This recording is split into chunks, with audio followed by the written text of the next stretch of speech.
Hello, everyone. This is the Inner Voice Show, part of the Evolving Mind series in the Togetherness media. I'm Dr. Foojan Zeine, psychotherapist and the founder of the Awareness Integration Theory.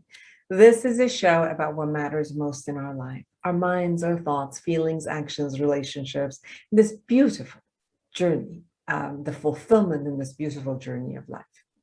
Today, I will share the tip of the week about how we contribute constantly to the fights and altercations that come about in our daily life. And then I talk about how you talk to people who are resistant to conversation in the Ask Me segment.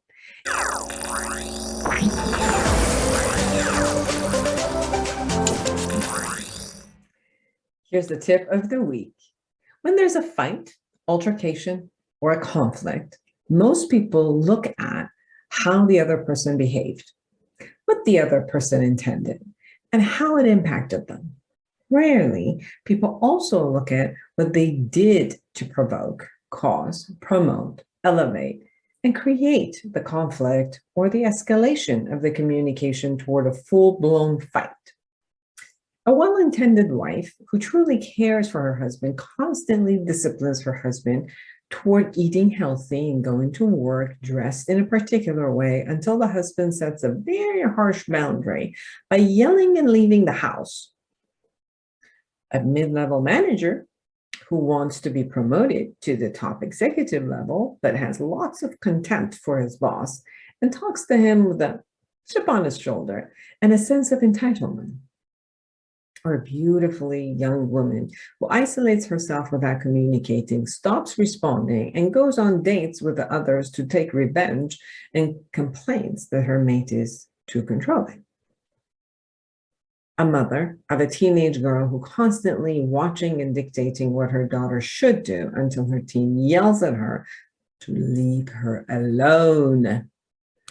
Unfortunately, until we become aware of our own part in an incident, take responsibility and attempt to revise it, we will recreate similar results over and over again.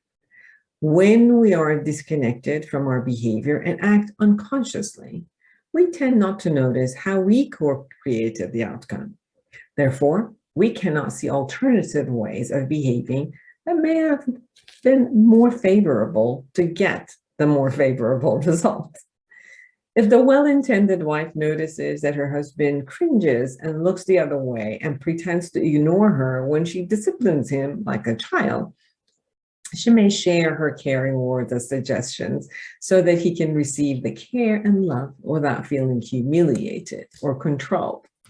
If the manager notices that his body language and tonality reveals his contempt to his boss and that his sense of entitlement angers the boss, he might inquire who he needs to be and what kind of attitude he could have to be appreciated and noticed by his boss and get promoted just the way he wanted it.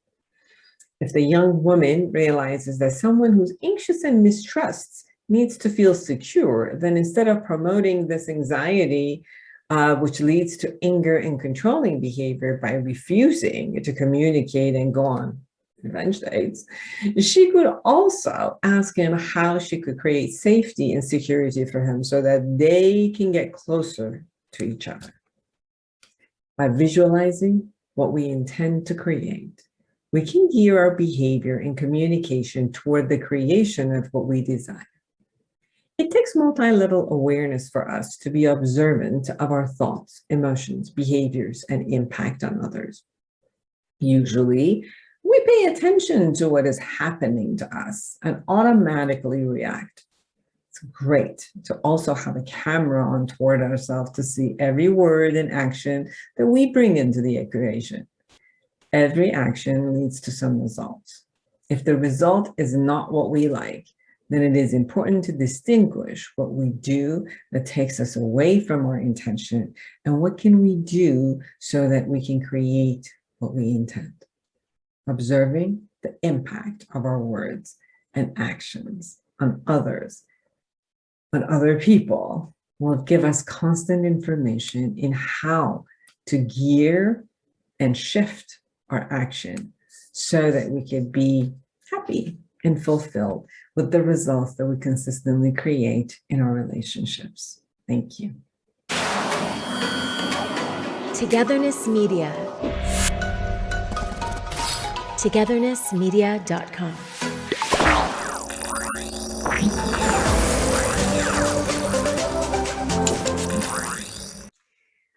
How do we handle dealing with someone who is consistently righteous about a scenario? I see this a lot with couples where each one of them believes a particular way of doing something, and they will defend it to death, and they will tell each other that their way is right. And it is hard for them to negotiate and come to see that some other way may also be okay for them. I've also had the experience of people coming to me, hiring me, wanting to hear how I can show them and to have some skills.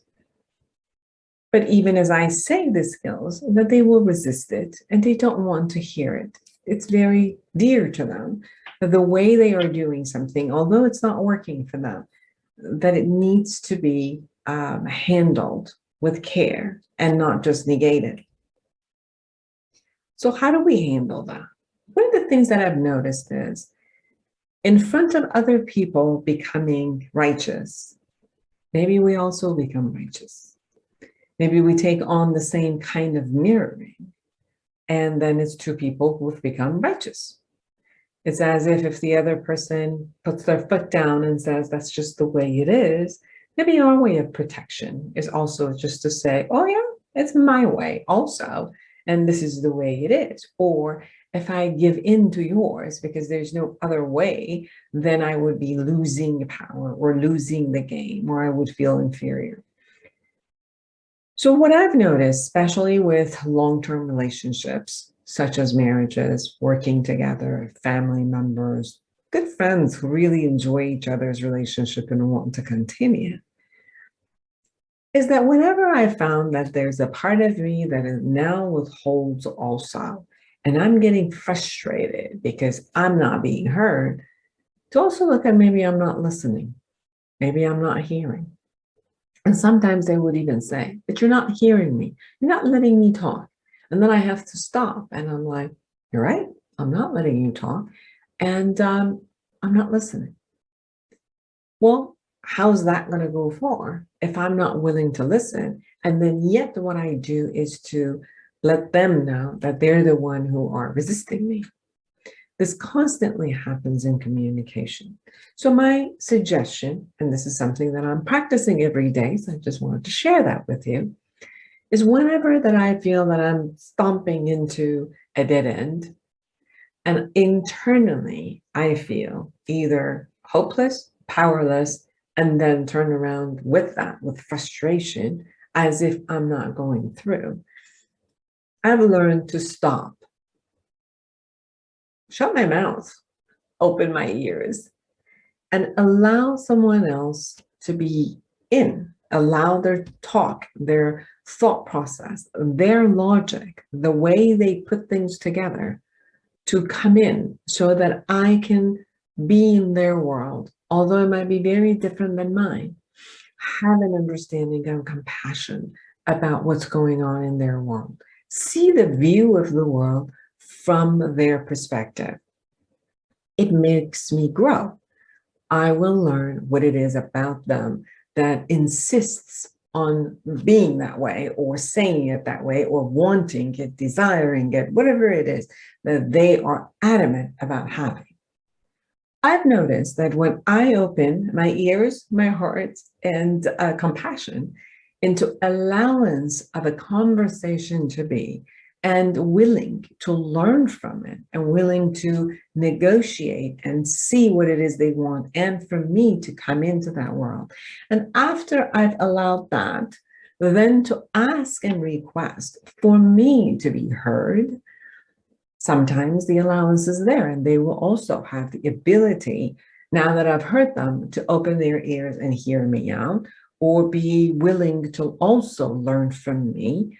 And sometimes they won't. They just will be feeling hurt, but they don't give back that gift of doing it for me.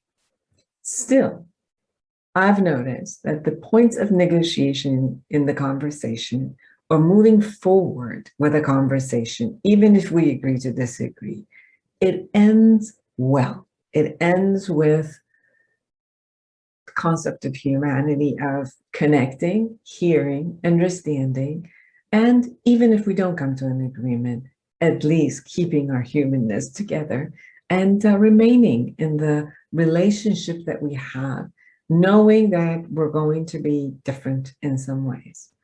So how do you handle people you call difficult? Is to get off your own difficultness and allow the space for openness, for growth, and hoping that that way of being will also smooth the space to move forward with the highest level of regards for both, for them to respect you because you respected them. Thank you.